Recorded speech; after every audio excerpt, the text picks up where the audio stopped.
दोस्तों नमस्कार। इस संदेश के माध्यम से आप लोगों से मैं यही अपेक्षा रखूंगा कि आप भय के मनोविज्ञान को समझिए और भय के आत्म सम्मोहन से स्वयं को मुक्त कीजिए, क्योंकि भय से बड़ा कोई वायरस नहीं है। आपने तो सुना ही होगा कि अमेरिका में एक कैदी को जब मृत्युदंड की सजा सुनाई गई, मेडिकल साइंस के स्पेशलिस्ट लोगों ने अदालत से गुहार लगाई कि हमें इस व्यक्ति के साथ कुछ एक्सपेरिमेंट करना है। उन लोगों के द्वारा उस व्यक्ति को एक कमरे में कैद किया गया, चेयर में बैठाकर उसके हाथ पैर बांध दिए गए और उसके सामने दिखाया गया एक खतरनाक कोबरा नाग और कहा गया कि इसके द्वारा तुम्हें डसाया जाएगा। फिर उस कैदी की आंखें पट्टी बांधकर बंद कर दी गईं और म्यूजिक के द्वारा कोबरा की फुफकार उस व्यक्ति को सुनाई गई और उसी क्षण डॉक्टरों के द्वारा उस कैदी की बॉडी में पिन चुभ गई। 2-3 घंटे के पश्चात खौफ के कारण उस कैदी के प्राण पखेरु उड़ गए। वजह यह कि खौफ के कारण उसकी बॉडी में ऐसे हार्मोन क्रिएट हो गए जो उसकी मृत्यु का कारण बने।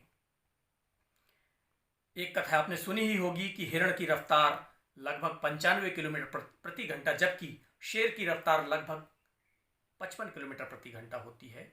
उसके बावजूद शेर उस हिरण को पकड़ पाता है, शिकार कर पाता है। वजह यह कि हिरण को जैसे ही एहसास होता है कि शेर द्वारा उसका पीछा किया जा रहा है, खौफ के कारण क्रमशः हिरण की रफ्तार कम होती जाती है और वो पकड़ा जाता है, शेर द्वारा मारा जाता है।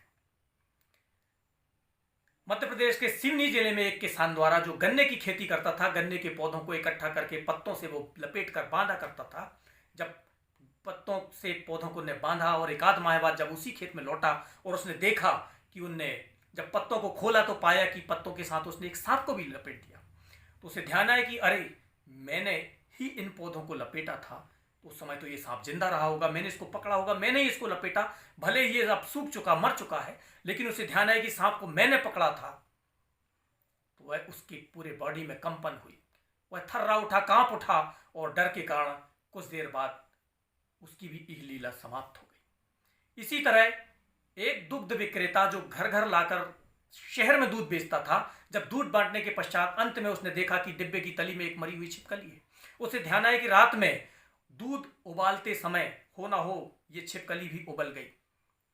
वो डर के मारे लौट गया और 10 दिन तक उस शहर में नहीं लौटा। जब उसके पास कोई ऐसी दुखद खबर नहीं आई तो हिम्मत करके वो उन्हीं ग्राहकों के घर गया और उनको जीवित पाया, प्रसन्न हुआ। तो उनसे अपनी बात शेयर की कि मैंने जिस दूध को आपको बांटा था, उस दूध में मैंने आखिरी में पाया था कि छिपकली मरी हुई है, आपको मैंने छिपकली वाला दूध बांट दिया था। ऐसा सुनते ही उसके ग्राहक में से एक ने दम तोड़ दिया कि अरे, मैंने छिपकली वाला दूध पी लिया। एक काल्पनिक कथा, मेंढक और सांप ने योजना बनाकर तय किया कि हमें मनुष्य के भय का, डर का आकलन करना है।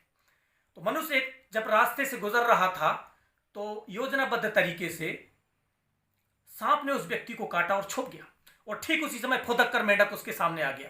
उस व्यक्ति ने एहसास किया कि उसके पैर में कुछ काटा, लेकिन सामने मेंढक को देखकर वो निश्चिंत हो गया और आगे बढ़ गया। ठीक उसके बाद अगले दिन जब व्यक्ति वहां से गुजर रहा था तो इस बार उस व्यक्ति को मेंढक ने काटा, छुप गया और सामने से लहराते हुए सड़क से उसके सामने से सांप निकल गया। तो उस व्यक्ति ने देखा कि मुझे कुछ ने काटा और यही होगा, ऐसा सोचकर ही कुछ घंटों के पश्चात उसने दम तोड़ दिया। तो दोस्तों, मेरा संदेश यही है कि जिंदगी जिंदा दिली का नाम है, मुर्दा दिल भी क्या खाक जिया करते हैं। जिंदगी रहेगी तो महामारी, हादसे और समस्याएं रहेंगी, लेकिन दोस्तों इनकी चिंता कैसी, कहिए डर की ऐसी की तैसी। शुक्रिया, धन्यवाद।